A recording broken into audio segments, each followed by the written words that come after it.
तो देखो भाई, ट्रांसफॉर्मिंग प्रिंसिपल क्या है? ट्रांसफॉर्मिंग प्रिंसिपल लेके आए कौन? Frederick Griffith. फ्रेडरिक ग्रिफिथ 1928 में, 1928 में, 1928 में, जो कि उसके पहले ही था भाई, वॉटसन एंड क्रिक के पहले ही थे ये। तो फ्रेडरिक ग्रिफिथ 1928 में क्या किया? स्ट्रेप्टोकोकस निमोनिया, आए वाला बैक्टीरियल या निमोनिया कॉज करने वाला स्ट्रेप्टोकोकस निमोनिया, जो कि क्या witness two types of Streptococcus pneumonia. कौन सा? एक रफ स्टेन्ड और एक कौन? Smooth stand. मतलब रफ वाले के आउटर में क्या नहीं था? म्यूकस नहीं थे, और जिसके बारे में म्यूकस थी इसलिए स्मूथ था। तो ये भाई जो रफ था ये निमोनिया कॉज नहीं कर सकता था, क्योंकि भाई रफ निमोनिया नहीं कर पाए, क्योंकि म्यूकस नहीं है। म्यूकस नहीं है तो भाई ये अपना प्रोटेक्शन नहीं कर पाएगा, ये अपना प्रोटेक्शन कर लेगा तो ये निमोनिया कर लेगा, ठीक है। उसके बाद क्या है कि माइस को इन्फेक्ट कराया गया एस स्टेन वाले से। तो एस स्टेन वाले से इन्फेक्ट कराया तो माइस मर गया, चूहा मर गया भाई।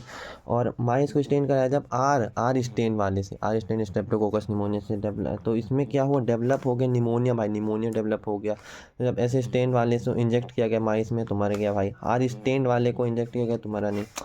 तो स्टेन एस स्टेन को हीट किल्ड कर दिया, मतलब हीट से मार दिया भाई। Killed the strain with R S strain वाले को हीट किल्ड कर दिया। फिर एस स्टेन वाले में किल्ड हुआ, heat killed by heat killed उसको भी इंजेक्ट किया माइस में, तो तब भी जिंदा था mice. S strain plus heat killed वाले और आर स्टेन जो कि जिंदा थे, ये तो मरे होते हुए जिंदा थे, इन लोगों को मिला के जब भाई ये किया, क्या किया? इंजेक्ट किया माइस पे, तब माइस भाई मर गया भाई, मर गया। तो उसने क्या सोच लिया? That R strain somehow R transform into भाई आया क्या सोच लिया उसने? ये कंक्लूड कर लिया कि जो आर स्टेन है वो किसी तरह समहाउ एस स्टेन में बदल गया है, एस स्टेन के द्वारा ही, हीट किल्ड एस स्टेन के द्वारा एस स्टेन में बदल गया है। तो उसने क्या सोच लिया भाई कि सम ट्रांसफॉर्मिंग प्रिंसिपल है ऐसे कुछ जो कि ट्रांसफ़र हुए हैं हीट किल्ड एस स्टेन वाले से, जो कि आर स्टेन के इनेबल कर दिए डेवलप करने के लिए, क्या? पॉलीसेकेराइड की एक कोड डेवलप करने के लिए, जिससे विरुलेंट बन गया, मतलब अपना अब क्या कर सकता है? अपना प्रोटेक्शन कर सकता है। तो अब उसने क्या कंक्लूड किया कि this must be due to transforming of genetic character, genetic material. तो the nature of the genetic material उस समय पर डिफाइंड नहीं था भाई। इसके बाद आ गए अपने एवरी मैकलियोड और मैककार्टी 1933 से 44, 1933 से 44 में, 1933 से 44 में। तो इन लोग भाई इन लोग के पहले एवरी मैकलियोड और मैककार्टी के पहले लोगों को क्या लगता था भाई कि जो डीएनए मटेरियल है वो क्या है? प्रोटीन। तो तो इन लोग तो थे, पूरा नाम लिखा फालतू पढ़ने के लिए। तो इन्होंने क्या किया भाई? सिंपली किया ये कि जो केमिकल था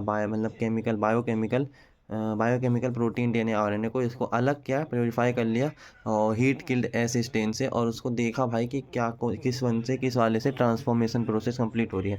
तो देखा कि डीएनए सिर्फ ट्रांसफॉर्मेशन प्रोसेस अकेला कंप्लीट कर पा रहा है, इसलिए इसको क्या बता दिया, इसलिए लगा उन लोगों को कि हाँ ये हो सकता है। फिर उन्होंने क्या किया कि प्रोटीन डाइजेशन एंजाइम और आरएनए डाइजेशन एंजाइम, आरएनए और प्रोटीन, इन लोग तो कुछ नहीं, इन लोग इफेक्ट नहीं कर रहे हैं ट्रांसफॉर्मेशन के प्रोसेस को, लेकिन जो डीएनएज है, मतलब डीएनए इनहिबिटिंग एंजाइम, वो भाई क्या कर दे रहा है? इसको प्रोसेस को इनहिबिट कर दे रहा है। तो इससे ये पता चल गया भाई उन लोग को, then conclude that DNA is the heredity material.